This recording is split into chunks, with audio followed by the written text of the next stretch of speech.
Hi viewers, Microsoft Excel it's so easy to learn എന്ന Malayalam video tutorial സീരീസിൻ്റെ 5ാം ഭാഗത്തിലേക്ക് എല്ലാവർക്കും സ്വാഗതം.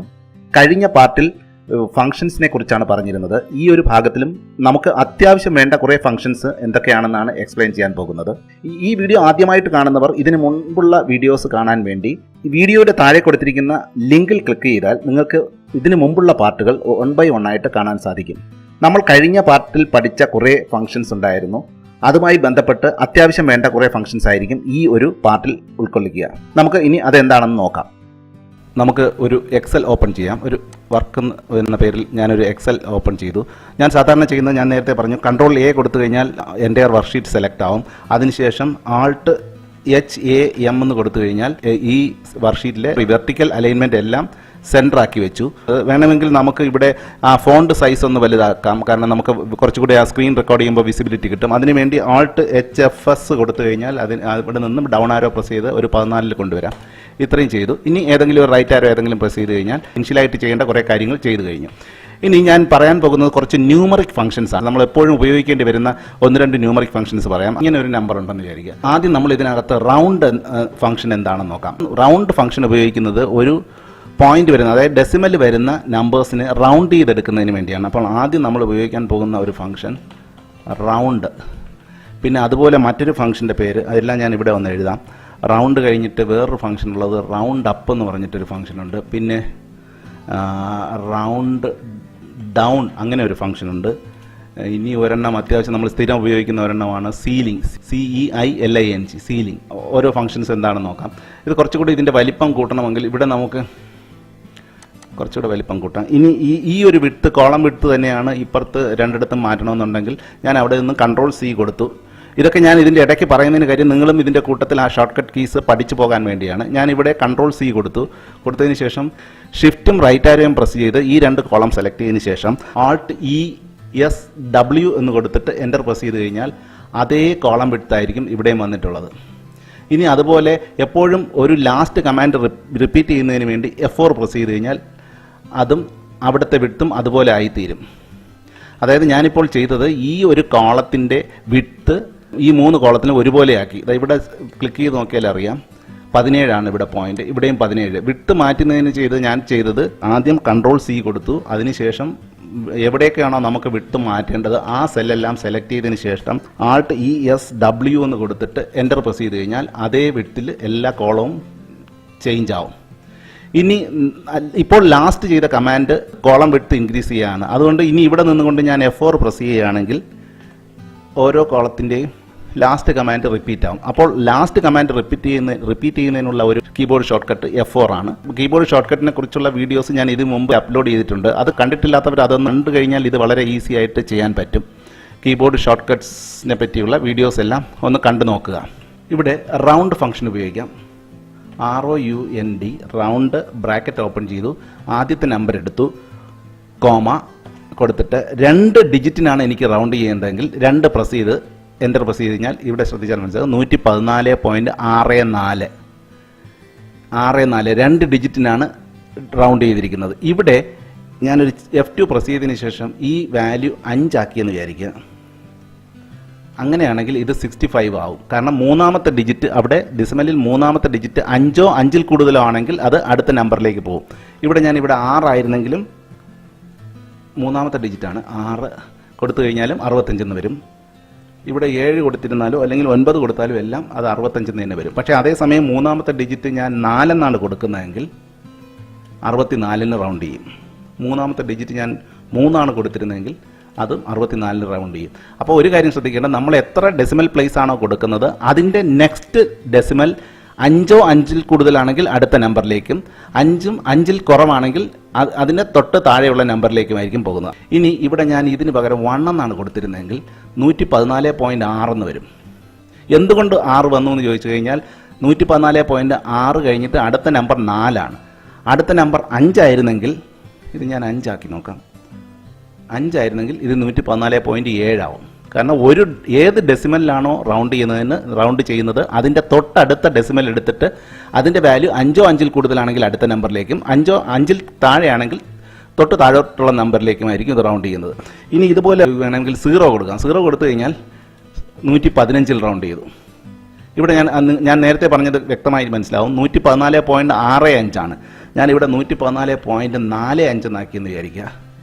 അങ്ങനെയാണെങ്കിൽ അത് 114 റൗണ്ട് ചെയ്യുന്നത്. അതുപോലെ മറ്റൊരു കാര്യം കൂടെ ഒന്ന് ശ്രദ്ധിക്കേണ്ടതുണ്ട്. അതായത് ഞാനിപ്പോൾ ഇവിടെ -1 ആണ് കൊടുക്കുന്നതെന്ന് വിചാരിക്കുക. റൗണ്ട് -1. അങ്ങനെയാണെങ്കിൽ ഇത് 110 മാറും. ഇത് ഒന്ന് മനസ്സിലാക്കിയിരിക്കണം. എങ്ങനെ ഇത് 110 114.45 റൗണ്ട് ഫംഗ്ഷൻ കൊടുത്തപ്പോൾ -1 ആണ് കൊടുക്കുന്നതെങ്കിൽ ശ്രദ്ധിക്കേണ്ട ഒരു കാര്യം, 114 എന്നുള്ള അതിൽ ആ 4 ഉണ്ടല്ലോ, 114, ആ മൂന്നാമത്തെ ഡിജിറ്റ്, ആ ഡിജിറ്റ് 5 or 5 കുറവാണെങ്കിൽ അത് 0 ആയി റൗണ്ട് ചെയ്യും. 5 കൂടുതലാണെങ്കിൽ, 5 or 5 കൂടുതലോ ആണെങ്കിൽ തൊട്ടടുത്ത നമ്പറിലേക്ക് മാറും. അങ്ങനെയാണെങ്കിൽ ഞാൻ ഇവിടെ 115 എന്ന് കൊടുക്കാം. അപ്പോൾ അത് 120 മാറി.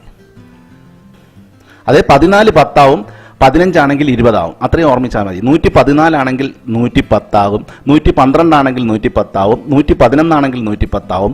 അതല്ല 116 ആയിരുന്നെങ്കിൽ, അല്ലെങ്കിൽ 115 ആയിരുന്നെങ്കിൽ 120 ആവും, 116 ആയിരുന്നെങ്കിൽ 120 ആവും, 117 ആയിരുന്നെങ്കിൽ 120 ആവും.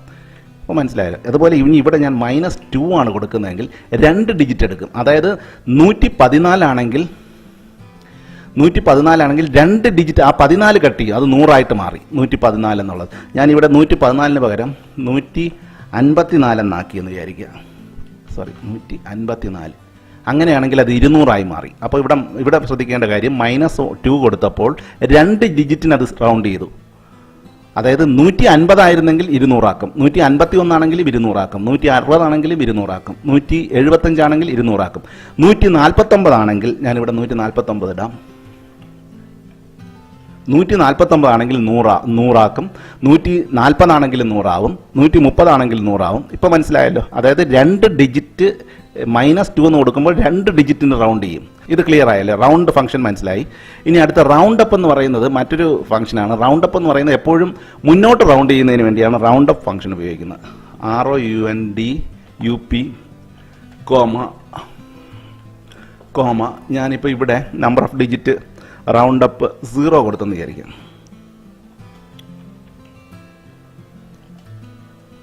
150 അതായത്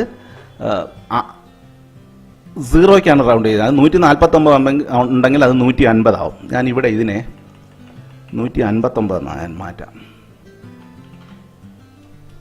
159 ഉണ്ടെങ്കിൽ അത് 160 ആവും. അതാണ് റൗണ്ട് അപ്പ് എന്ന് പറയുന്നത്. തൊട്ട് മുകളിലുള്ള നമ്പറിലേക്ക് അത് റൗണ്ട് ചെയ്യും. അത്രയേ ഉള്ളൂ അതിനകത്ത്. ഇത് നമുക്ക് എപ്പോഴും ആവശ്യം വരുന്നതാണ്. ഇപ്പോൾ ഇവിടെ ഞാൻ 192 കൊടുത്തു കഴിഞ്ഞാൽ 193 മാറി. 190 കൊടുത്തതെന്ന് വിചാരിക്കുക. അങ്ങനെയാണെങ്കിൽ 191. അതായത് തൊട്ടടുത്ത നമ്പറിലേക്ക് റൗണ്ട് ചെയ്യുക എന്നുള്ളതാണ് അതിൻ്റെ മീനിങ്. അവിടെ ഞാൻ 0 ആണ് കൊടുത്തിരിക്കുന്നത്, അതുകൊണ്ട് അത് ഡെസിമൽ കൺസിഡർ ചെയ്യുന്നില്ല. അതായത് ചില്ലറ പൈസ റൗണ്ട് ചെയ്യുന്നതിന് വേണ്ടി നമുക്കിത് ഉപയോഗിക്കാം. എവിടെയെങ്കിലും ചില്ലറ 45 പൈസ വന്നു കഴിഞ്ഞാൽ, അതാണെങ്കിൽ തൊട്ടടുത്തതിലേക്ക് റൗണ്ട് ചെയ്ത് കൊടുക്കണമെന്ന് പറഞ്ഞു കഴിഞ്ഞാൽ ഇപ്പോൾ 100 രൂപ 25 പൈസ എന്ന് പറഞ്ഞു. അങ്ങനെയാണെങ്കിൽ 101 രൂപയായിട്ട് കൊടുക്കും. അതിനാണ് റൗണ്ട് അപ്പ് ചെയ്യുക എന്ന് പറയുന്നത്. ഇനി റൗണ്ട് ഡൗൺ എന്ന് പറയുന്നത് നേരെ തിരിച്ചുള്ള കൺസെപ്റ്റാണ്. അതായത് റൗണ്ട് DOWN ബ്രാക്കറ്റ് ഓപ്പൺ ചെയ്തു, അതിനുശേഷം ആ നമ്പർ എടുത്തു, 0 കൊടുത്തു കഴിഞ്ഞാൽ ഇത് റൗണ്ട് ഡൗൺ ചെയ്യും. ഞാനിവിടെ ഒരു 191 കൊടുത്തെന്ന് വിചാരിക്കുക. 191 ആണെങ്കിൽ അത് 191 റൗണ്ട് ചെയ്യും. ചില്ലറ 191.45 അതിനെ താഴോട്ട് റൗണ്ട് ചെയ്യുന്നു എന്നുള്ളതാണ്. 192.55 പൈസ എന്ന് പറയുന്നിടത്ത് 192 രൂപ കൊടുത്താൽ മതി. ഇവിടെ റൗണ്ട് അപ്പ്, ഇവിടെ റൗണ്ട് ഡൗൺ. തൊട്ട് താഴേക്ക് റൗണ്ട് ചെയ്യുക, ഇവിടെ തൊട്ട് മുകളിലേക്ക് റൗണ്ട് അപ്പ് ചെയ്യുക എന്നുള്ളതാണ്. ഈ 2-3 ഫംഗ്ഷൻസ് മനസ്സിലായല്ലോ. ഇനി അടുത്ത് സീലിംഗ്, അത് എപ്പോഴും നമുക്ക് ഉപയോഗം വരുന്നതാണ്. ഒരു എക്സാമ്പിൾ ഞാൻ പറയാം. ഇവിടെ ഞാൻ സീലിംഗ് കൊടുത്തിട്ട് 155, ഒരു 50 രൂപയ്ക്ക് 50 എന്ന് കൊടുത്തെന്ന് വിചാരിക്കുക. അങ്ങനെയാണെങ്കിൽ ഇത് 155 രൂപയുണ്ടെങ്കിൽ അതിനെ 200 ആക്കി കൊടുക്കും. അതായത് ഇതും ചില സന്ദർഭങ്ങളിൽ വരും. നമുക്കിപ്പോൾ ഒരു 175 രൂപ വരുന്ന ഒരു റിസൾട്ട് വരുന്നുണ്ട്, അതിനെ ഒരു 200 ആക്കി കൊടുക്കാൻ പറഞ്ഞു. അല്ലെങ്കിൽ 140 രൂപ വന്നിട്ടുണ്ടെങ്കിൽ ഇപ്പം ഞാൻ 140 ആക്കാം, ഇത് 145. അങ്ങനെയാണെങ്കിൽ 150 ആക്കി കൊടുക്കും. ഇതാണ് അതിൻ്റെ വ്യത്യാസം. 50 രൂപയ്ക്ക് റൗണ്ട് ചെയ്യുക. ഇവിടെ ഞാൻ ഒരു 1105 രൂപയാണെങ്കിൽ 1200 ആക്കി കൊടുക്കുക. കാരണം ഞാനിവിടെ സീലിംഗ് E4, 100 ആണ് കൊടുത്തിരിക്കുന്നത്. അതുകൊണ്ട് 100 രൂപയ്ക്ക് റൗണ്ട് ചെയ്യുകയാണ്. ഇവിടെ ഞാൻ 1255 എന്നാണെന്ന് വിചാരിക്കുക. അങ്ങനെയാണെങ്കിലും അത് 200 രൂപയ്ക്കാണ് റൗണ്ട് ചെയ്യുന്നത്. ഇനി ഞാനിവിടെ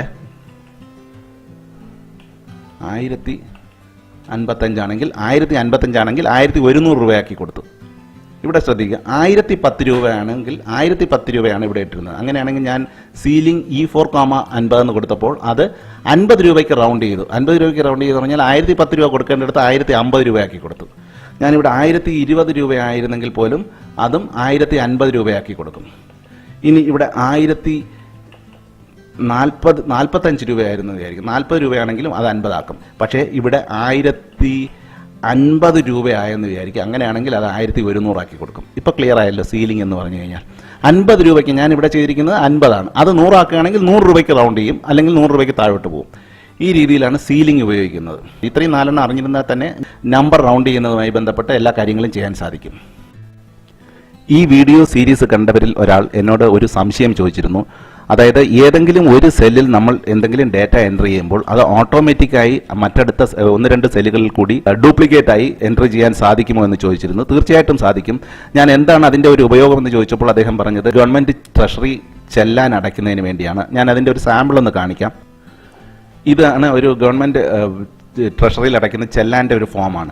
ഇത് കമ്പ്യൂട്ടറിൽ എക്സലിൽ ഇതുപോലെ ഒരു ടെംപ്ലേറ്റ് ഉണ്ടാക്കുകയാണെങ്കിൽ വളരെ ഈസി ആയിട്ട് നമുക്ക് ഡാറ്റ ഒരു പ്രാവശ്യം എൻ്റർ ചെയ്താൽ മതി. അത് ഇതേപോലത്തെ 3 കോളത്തിലും 3, അതായത് ഒറിജിനൽ, ഡ്യൂപ്ലിക്കേറ്റ്, ട്രിപ്ലിക്കേറ്റ് ഇത് ഫില്ല് ചെയ്ത് ഓട്ടോമാറ്റിക്കായിട്ട് പ്രിൻ്റ് എടുക്കുന്ന രീതിയിലൊരു പ്രോജക്റ്റ് ചെയ്യാൻ സാധിക്കും. അതുപോലെ ഇതും ചെയ്തെടുക്കാൻ പറ്റും.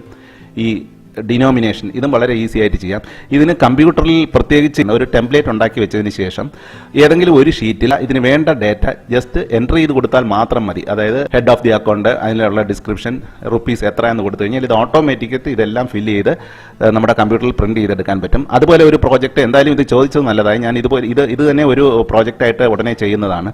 പക്ഷേ അതിനു മുമ്പ് നമുക്ക് ഫോമാറ്റിങ്ങിനെ കുറിച്ച് കുറേ കാര്യങ്ങൾ പഠിക്കേണ്ടതുണ്ട്. എങ്കിൽ മാത്രമേ അതായത് ഇതുപോലെ ഇങ്ങനെ കോളം വരയ്ക്കുന്നത് എങ്ങനെയാണ്, ഇങ്ങനെ കുറേ കാര്യങ്ങൾ പഠിച്ചാൽ മാത്രമേ അത് ചെയ്യാൻ സാധിക്കുകയുള്ളൂ. എങ്കിലും അദ്ദേഹം ചോദിച്ചതിന് വേണ്ടി അത് എങ്ങനെയാണ് ചെയ്യുന്നതെന്ന് ഞാൻ ജസ്റ്റ് ഒന്ന് കാണിക്കാം. നമുക്കത് വളരെ സിമ്പിളായിട്ട് ചെയ്യാം.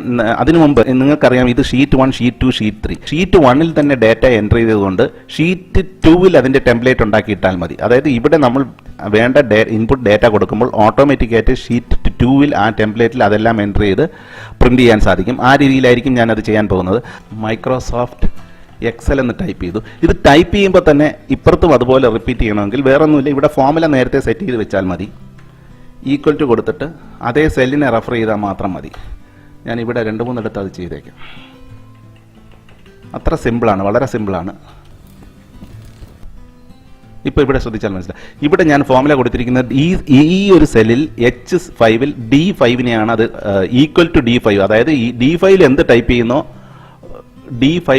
ചെയ്യുന്നോ അത് ഇവിടെ റിപ്പീറ്റ് ചെയ്യുക എന്നുള്ളതാണ്. അതുപോലെ തന്നെയാണ് ഇവിടെയും പറഞ്ഞിരിക്കുന്നത് D5-ൽ എന്താണോ കാണിക്കുന്നത് അതുപോലെ ഇവിടെയും D5. ഞാൻ ഈ D5-ൽ എന്തെങ്കിലും ടൈപ്പ് ചെയ്യാം. ഇപ്പോൾ എക്സൽ എന്ന് മൈക്രോസോഫ്റ്റ് എക്സൽ എന്ന് ടൈപ്പ് ചെയ്ത് കഴിഞ്ഞാൽ അത് ഓട്ടോമാറ്റിക്കായിട്ട് 4 സ്ഥലത്തും അത് വരും. അതുപോലെ ഇവിടെ 45 എന്ന് കൊടുത്തു കഴിഞ്ഞാൽ അവിടെയും 45 വരും. എന്ത് വേണമെങ്കിലും ഇവിടെ ഡാറ്റ എൻ്റർ ചെയ്യാം, അതെല്ലാം അവിടെ റിപ്പീറ്റ് ചെയ്യും. ഈ ഒരു മെത്തേഡാണ് ആ ഡ്യൂപ്ലിക്കേറ്റ് ചെയ്യുന്നതിന് ചെയ്യുന്നത്. വേറൊരു കാര്യം കൂടെ ഞാൻ പറയാം. ഇത് ഞാൻ നേരത്തെ പറഞ്ഞു നമുക്ക് ഷീറ്റ് 1-ൽ എൻ്റർ ചെയ്തതിന് ശേഷം അത് ഷീറ്റ് 2-ൽ ഫോമാറ്റിൽ കൊണ്ടുവരാമെന്ന് പറഞ്ഞു. അങ്ങനെയാണെങ്കിൽ ഷീറ്റുകൾ അങ്ങോട്ടും ഇങ്ങോട്ടും മൂവ് ചെയ്യുന്നതിന് വേണ്ടി ഒരു ഷോർട്ട് കട്ട് ഉണ്ട്, അതുകൂടെ പറയാം.